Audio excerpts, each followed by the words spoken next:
أهلا بيكم في قناتنا وتلك كانت قصتي. لو عندكم أي مشكلة ومش لاقيين لها حل ابعتوها لنا على صفحتنا على فيسبوك أو تحت في صندوق التعليقات وإن شاء الله نلاقي لها حل. وما تنسوش تعملوا لايك وسبسكرايب علشان قناتنا تكبر بيكم.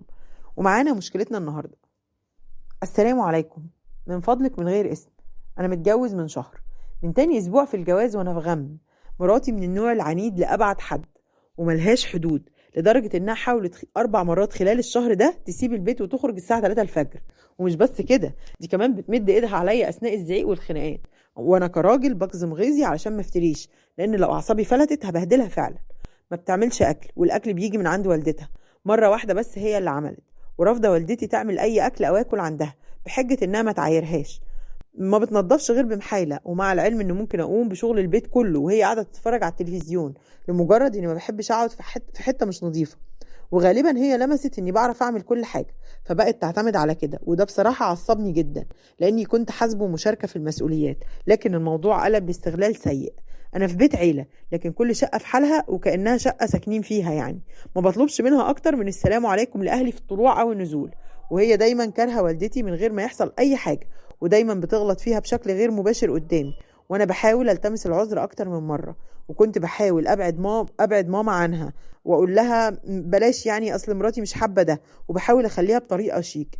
لحد هنا الوضع كان تحت السيطره، بحاول اظبط اموري من هنا ومن هنا لحد ما يحصل التقاء وقبول، خصوصا ان الوجدان المجتمعي كله مترسخ فيه فكره ان الحما شريره، وده صعب تكسره بسهوله. لكن الموضوع تأزم اكتر لما حماتي واخت مراتي دخلوا على الخط. كانت اخت مراتي بتكلمها فيديو كول، وحصل بينا شد. لقيت مامتها بتتصل بيا وبتوصلني رساله مفادها ما تخليش امك تشحنك على مراتك، مع ان والدتي ما نطقتش بكلمه ولا تعرف اي مشكله حصلت بينا اصلا، وانا دايما بخبي اي حاجه بتحصل بينا. بس زوجتي طبعا بتعمل العكس، كل دبة نمله بتحصل في البيت بتحكيها لوالدتها. حاولت احكم حمايه واشتكي له افعال بنته، لكن اكتشفت انه للاسف تابع، لا بيحل ولا بيربط، وكل اللي يقدر يقوله لي اني مشحون ضد مراتي، بالظبط نفس كلام حماتي ليا.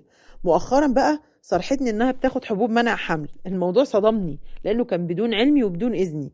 اشتكيت لمامتها، قالت لي استعيذي بالله، دي اكيد بتعصبك او بتنكشك، يعني انها مستحيل بنتي تعمل كده. مامتها قالت لباباها، لقيته بيكلمني ويقول لي انا كلمت بنتي وانكرت تماما اللي انت بتقوله ده، انت بتفتري عليها. قلت له حيث كده احنا ممكن نروح لدكتور ونتاكد من الكلام ده. اتعصب ونبرته اتغيرت وقال لي انا ليا قاعده معاك. والنهارده بعد ما عملت اكل وانا بدات اكل، وانا اصلا اكلتي قليله، يعني لقيتها بتصور الاكل وبتبعته لاختها وبتقول لها وري ماما الاكل اللي انا عملته له واللي عمال يطلبه وهو ما كلوش.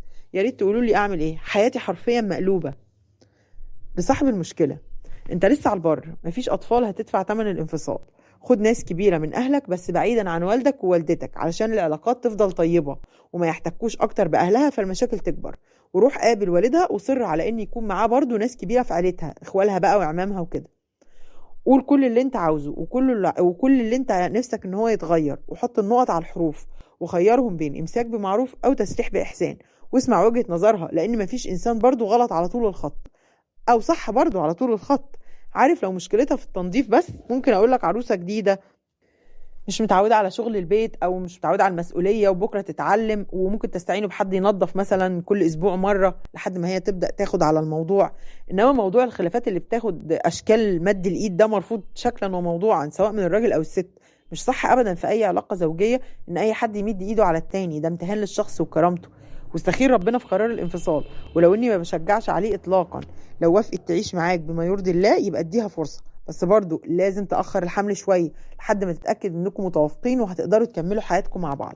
وفي النهاية بتمنى لك حياة سعيدة.